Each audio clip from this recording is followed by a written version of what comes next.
Hi friends, welcome to AVS all in one channel. ఈరోజు ఈ వీడియోలో రాయలసీమ స్పెషల్ అయిన కందిపప్పు చారు అలానే ఆకుకూర తాలింపు ఎలా చేయాలో చూద్దాము. ఇదైతే కొయ్య కూర ఆకండి.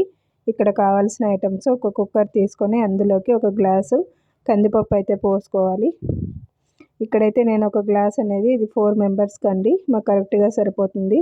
అలానే 2 టమాటాలు, 4 డ్రై రెడ్ చిల్లీస్ తీసుకోవాలి. అలానే కొంచెం అంత చింతపండు కూడా ముందుగా కందిపప్పును బాగా వాష్ చేసుకొని అందులోకి కొంచెం అంత పసుపు అలానే ధనియాల పిండి కూడా యాడ్ చేసుకోవాలండి. ఇక్కడ మనము విజిల్ వేయించుకోవాలి, అందుకే అన్నీ ఒకేసారి యాడ్ చేసామంటే కరెక్ట్గా కుక్ అవుతాయి. అలానే ముందుగా కట్ చేసుకొని పెట్టుకున్న టమాటాను కూడా వేసుకోవాలి. ఇక్కడైతే డ్రై రెడ్ చిల్లీస్ కూడా అంతే, మనమైతే తుంచుకొని వేసుకోవాలి.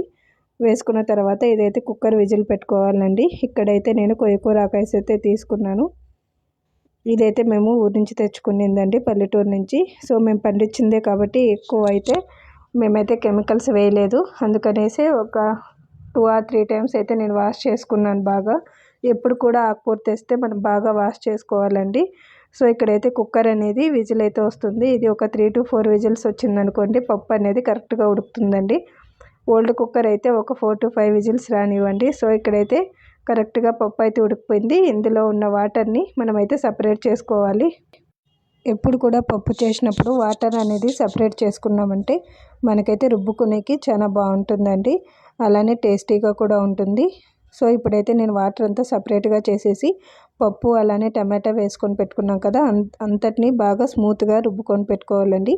ఇక్కడ పప్పు గట్టి తీసుకొని బాగా స్మూత్గా రుబ్బుకోండి, అప్పుడే బాగుంటుంది. అలానే ఒట్టిమిరపకాయలు కూడా బాగా ఎనపాలి. ఇప్పుడు అంతా మిక్స్ చేసుకోవాలి. ఇక్కడైతే అంతా వేగిన తర్వాత మనమైతే రుబ్బుకున్న తర్వాత అందులోకి ఆల్రెడీ తీసి పెట్టుకున్న వాటర్ని అయితే పోసుకోవాలండి. ఇక్కడైతే మీరు కరెక్ట్గా మీకు ఎంత కావాలో అంత అయితే వేసుకోవచ్చు వాటరు. సో మనకైతే 2 టైమ్స్కి అలానే 1 టైంకి ఎంత కావాలో రసం అనేది అప్పుడు దాన్ని బట్టి మనమైతే వాటర్ అనేది పోసుకోవాలి. అలానే రుచికి సరిపడినంత సాల్ట్ కూడా వేసుకోవాలండి. వేసుకొని కొంచెం సేపు మరగనివ్వాలి. ఇక్కడైతే నేను తాలింపుకి కావాల్సిన ఐటమ్స్ అయితే చూద్దాము.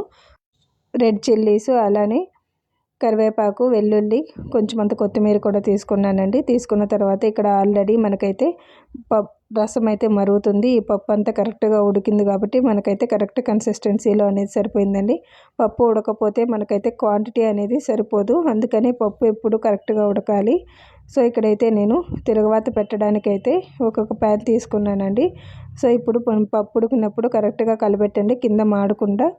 సో అంతా అయిన తర్వాత నేనైతే ఇక్కడ ఒక ప్యాన్ పెట్టుకొని అందులోకి ఆయిల్ వేసుకుంటున్నాను. ఇక్కడ మీరు ఈ చారుకు తగినట్టు కూడా వేసుకోండి. దీన్ని కందిపప్పు రసం అని కూడా అంటారు, లేకపోతే కందిపప్పు చారు అని కూడా అంటారండి. ఎక్కువగా పప్పు చారు అని కూడా అంటారు. సో ఇక్కడైతే నేను ప్యాన్ పెట్టుకొని సరిపడినంత ఆయిల్ వేసుకొని అందులోకి సాసవులు, అలానే కొంచెం అంత జీలకర్ర, మెంతి, ముందుగా తిరగవాతకు చూపించిన ఐటమ్స్ అన్నీ వేసుకోవాలండి. ఇక్కడ మనకు అన్నీ వేగిన తర్వాత మనమైతే కొత్తిమీర అలానే అన్నీ వేసుకోవాలి. ఇక్కడ వేసుకున్న తర్వాత కొంచెం సేపు అయితే ఫ్రై చేయాలండి. ఫ్రై చేసేటప్పుడు మనకు కావాల్సినంత ఇంగువ కూడా యాడ్ చేసుకోవచ్చండి, ఎందుకంటే పప్పు కాబట్టి మనకైతే గ్యాస్ అనే ఫీలింగ్ లేకుండా ఉండడానికి.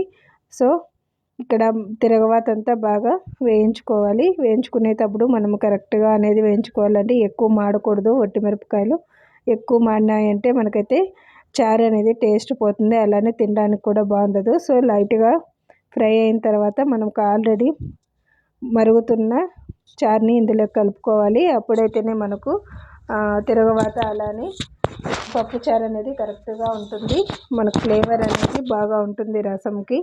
సో కరెక్ట్గా మనమైతే ఇక్కడ పోసుకున్న తర్వాత కరెక్ట్గా ఉంటుంది. నేనైతే ఆల్రెడీ ఉడకపెట్టుకున్న పప్పు చారుని అయితే తిరగవాతలోకి వేసేసి కొంచెం సేపు అయితే బాయిల్ చేసుకొని ఇవ్వాలి. ఇక్కడ బాయిల్ అయినంతసేపు మనమైతే మధ్య మధ్యలో కలబెడుతూ ఉండాలండి. ఇప్పుడైతే మీరు కావాల్సింటే కొంచెం అయితే బెల్లం ముక్క యాడ్ చేసుకోవచ్చు, ఇష్టం లేని వాళ్ళు స్కిప్ కూడా చేసుకోవచ్చండి. ఇక్కడ చింతపండు కూడా అంతే, మనం కావాల్సినంత యాడ్ చేసుకోవచ్చండి. మీకైతే పులుపుని బట్టి, ఇష్టం లేని వాళ్ళు నిమ్మకాయ కూడా పిండుకున్నామంటే కరెక్ట్గా సరిపోతుంది. సో ఇక్కడైతే నేను పప్పు చారుని అయితే తెరలనియడానికి పెట్టాను. సో కొంచెం సేపు బాయిల్ అయితే చాలండి. ఇప్పుడు నేను అదే కుక్కర్ తీసుకొని ఒక 75% గ్లాసులో కందిపప్పు అయితే వేసాను. ఈ కొయ్యకూరని నీట్గా వాష్ చేసుకొని స్మూత్గా కట్ చేసుకొని పెట్టుకోవాలండి. చూసారా, 1 or 2 టైమ్స్ అయితే నేనైతే వాష్ చేసి పెట్టాను. వాష్ చేసిన తర్వాత ఇదైతే కందిపప్పులోకి యాడ్ చేసుకోవాలి. ఇక్కడ మనమైతే కందిపప్పులో వేసుకున్నప్పుడు ఆకుకూరని ఫుల్గా పెట్టామంటే కుక్కర్తో జాగ్రత్తగా ఉండాలండి. ఎందుకంటే మధ్యలో అడ్డుపడి ఏమన్నా సౌండ్ వచ్చి బ్లాస్ట్ కూడా అయ్యే ఛాన్సెస్ ఉన్నాయి కాబట్టి మనమైతే ఆకుకూర వేసేటప్పుడు జాగ్రత్తగా వేయాలి. కుక్కర్లో మధ్యలో ఎక్కువసేపు విజిల్ రాకపోతే గ్యాస్ ఆఫ్ చేయొచ్చు. సో ఇక్కడైతే కొంచెం సాల్ట్ యాడ్ చేసుకొని నేనైతే కుక్కర్ మూత వేసుకొని ఒక విజిల్ వచ్చేంత వరకు అయితే పెట్టుకోవాలండి. ఇప్పుడు ఇక్కడైతే మీకు విజిల్ లేటుగా వస్తుంది అన్నప్పుడు మధ్యలో మిడిల్లోనే ఆఫ్ చేసేయండి. ఎందుకంటే పప్పు అలానే ఆకుకూర కరెక్ట్గా ఉడుకుతుంది. ఇప్పుడు ఇక్కడైతే మనకైతే పప్పుచారు అనేది ఉడికిపోయింది. ఇవి రెండు అయితే చాలా మంచి కాంబినేషన్ అండి. సో ఇప్పుడైతే నేను ఆకుకూర తాలింపు కావాల్సిన ఐటమ్స్ అయితే చూద్దాము. ఆనియను, అలానే కరివేపాకు, గ్రీన్ చిల్లీ అండి. సో అంత నీట్గా కట్ చేసుకొని పెట్టుకోవాలి. ఇక్కడైతే కుక్కర్ అయితే ఒక విజిల్ వచ్చిందండి. సో చూసారా, మధ్యలో ఆకులు కూడా అడ్డుంటాయి విజిల్కి. సో చూడండి కుక్కర్ మూతకు కూడా ఎలా ఉందో. ఇప్పుడైతే మనము ఇది అయితే ఉంచుకోవాలండి. ఈ నీళ్ళతో కూడా రసం చేయొచ్చండి. కొందరైతే ఇష్టం ఉండదు చేయడము, ఇంకొందరైతే ఇదే వాటర్తో రసం కూడా చేసుకుంటారు. సో ఒక హోల్స్ ఉన్న పాత్ర తీసుకొని అందులోకి మనమైతే వడపోసుకోవాలండి. వడపోసుకున్న తర్వాత అందులో ఉన్న వాటర్ అంతా మనమైతే తీసేయాలి. ఆ వాటర్ అంతా వెళ్ళిన తర్వాతే తాలింపు వేసుకోవాలి. అప్పుడైతేనే మనకు కరెక్ట్గా ఉంటుంది. సో ఇక్కడైతే చూసారా, కరెక్ట్గా వాటర్ని అంతా ఉంచుకునేలాగా పెట్టుకోవాలండి. ఇక్కడ వాటర్ అంతా వచ్చిన తర్వాత మనమైతే ఒక ప్యాన్ పెట్టుకొని అందులోకి ఆయిల్ వేసుకోవాలి. ఆయిల్ వేసుకున్న తర్వాత తాలింపుకు కావాల్సిన దినుసులన్నీ వేసుకోవాలండి.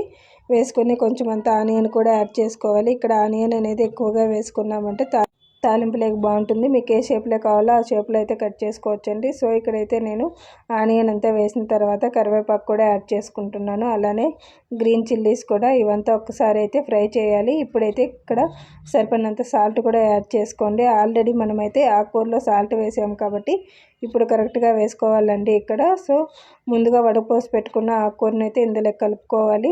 పప్పు అయితే కరెక్ట్గా ఉడికిందండి. ఎక్కువ ముద్ద అవ్వకూడదు. ఎక్కువ ముద్ద అయిందనుకోండి ఆకుకూర అంతా ముద్దగా ఉంటుంది, తినడానికైతే బాగుండదు.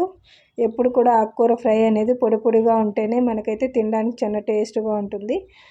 ప్లస్ మనమైతే అన్నంలో కూడా కలుపుకొని తినచ్చండి. సో ఇక్కడైతే మనమంతా తిరగవాత వేసిన తర్వాత ఆకుకూరలోకి అంతా మిక్స్ అయ్యేలాగా మనమంతా బాగా కలుపుకోవాలి. ఒక 5 మినిట్స్ అనేది సిమ్లో పెట్టుకొని అంతా మిక్స్ చేసుకున్నామంటే కరెక్ట్ కన్సిస్టెన్సీతో మనకు ఆకుకూర తాలింపు అనేది కూడా రెడీ అయిపోతుందండి. ఇదైతే చపాతీలకు కూడా చాలా బాగుంటుంది. అలానే రాగి ముద్ద, వైట్ రైస్లకు కూడా చాలా బాగుంటుందండి. సో మేమైతే చిప్స్తో అయితే సర్వ్ చేసుకున్నాము. ఫైనల్గా కందిపప్పు చారు అలానే ఆకుకూర తాలింపు అయితే రెడీ అయిపోయిందండి. ఈ వీడియో కనుక నచ్చినట్టయితే లైక్, షేర్ అండ్ సబ్స్క్రైబ్ చేయండి. కొత్తగా చూసేవాళ్ళు మా ఛానల్ని సబ్స్క్రైబ్ చేసి మీ ఫ్యామిలీ మెంబర్స్కి అయితే షేర్ చేయండి. ఈ వీడియోని అయితే లైక్ చేయండి.